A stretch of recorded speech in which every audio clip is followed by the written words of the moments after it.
मित्रों, आपको पढ़कर सुना रहे थे युग निर्माण सत्संकल्प 21वीं सदी का संविधान।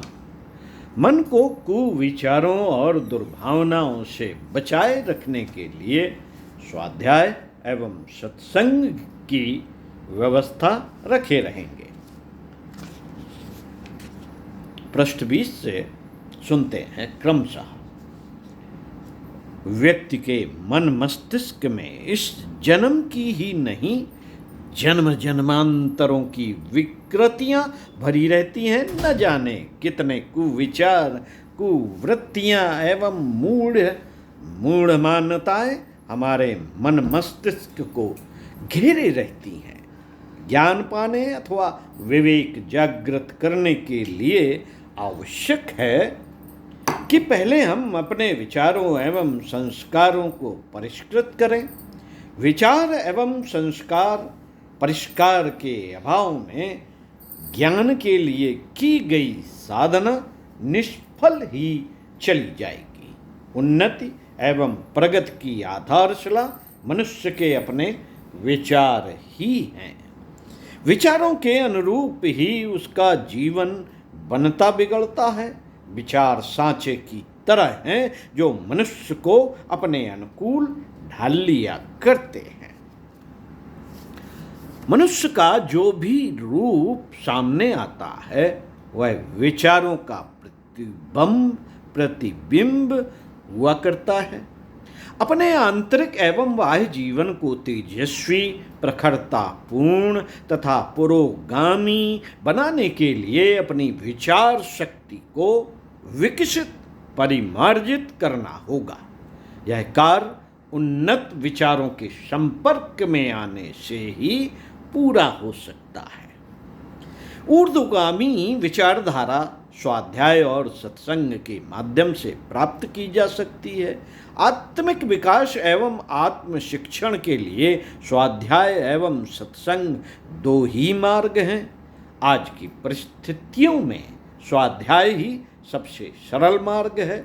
उसी के द्वारा दूरस्थ स्वर्गवासी या दुर्लभ महापुरुषों का सत्संग किसी भी स्थान, किसी भी समय, कितनी देर तक अपनी सुविधानुसार प्राप्त किया जा सकता है।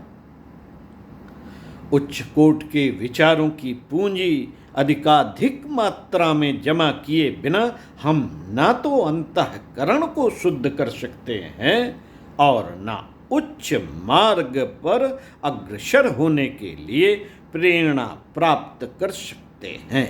अतः स्वाध्याय को साधना का एक अंग समझकर अपने नित्य कर्मों में स्थान देना आवश्यक है। साथियों, मन मस्तिष्क से अवांछनीयताओं को बुहारने का कार्य नित्य स्वाध्याय और सत्संग से होते रहना चाहिए। शिक्षित व्यक्ति तो स्वाध्याय कर ही सकते हैं।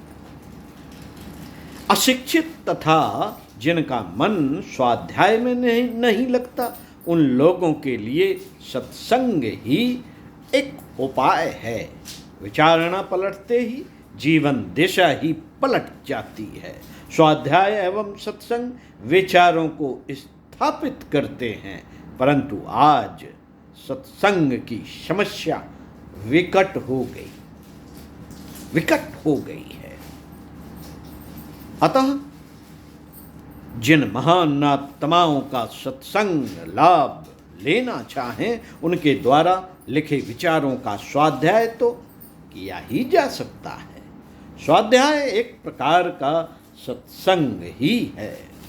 इसके लिए वे ही चुनी हुई पुस्तकें होनी चाहिए जो जीवन की विविध समस्याओं को आध्यात्मिक दृष्टि से सुलझाने में व्यवहारिक मार्गदर्शन करें और हमारी सर्वांगीण प्रगति को उचित प्रेरणा देकर अग्रगामी बनाएं।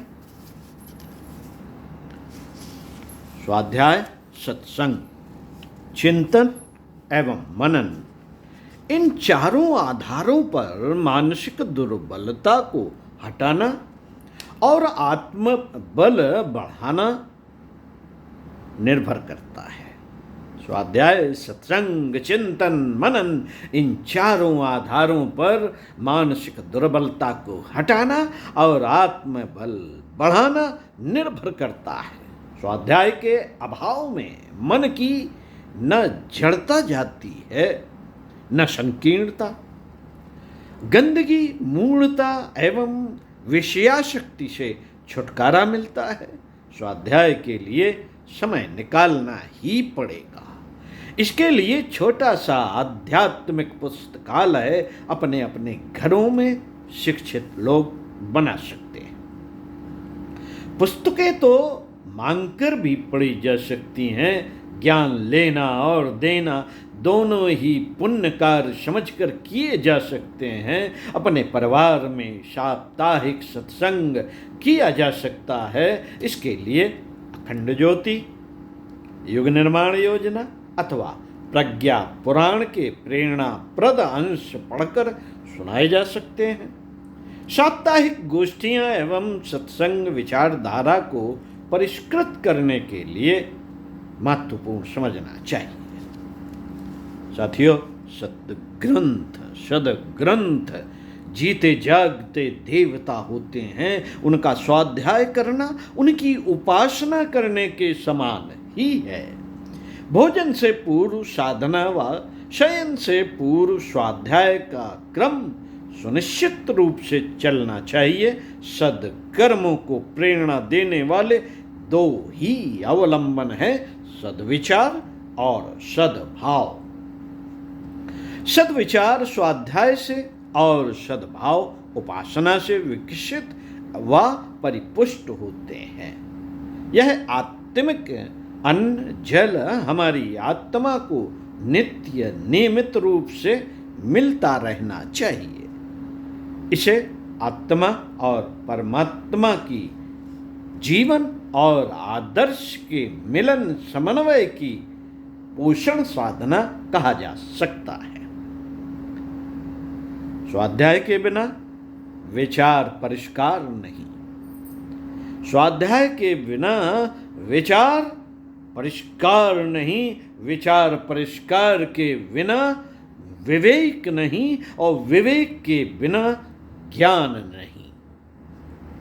जहाँ ज्ञान नहीं वहाँ अंधकार होना स्वाभाविक है और अज्ञानी न केवल इस जन्म में ही वरन जन्म जन्मांतरों तक जब तक ज्ञान का आलोक नहीं पा लेता त्रिविध पापों की यातना सहता रहेगा। आत्मवान व्यक्ति स्वाध्याय के सरल उपाय से ही भौतिक ज्ञान की यातना से मुक्त हो सकता है।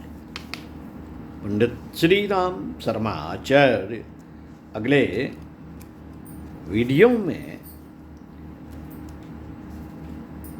संकल्प, चौथा संकल्प पढ़कर सुनाएंगे। इंद्रिय संयम, अर्थ संयम, समय संयम और विचार संयम का सतत अभ्यास करेंगे।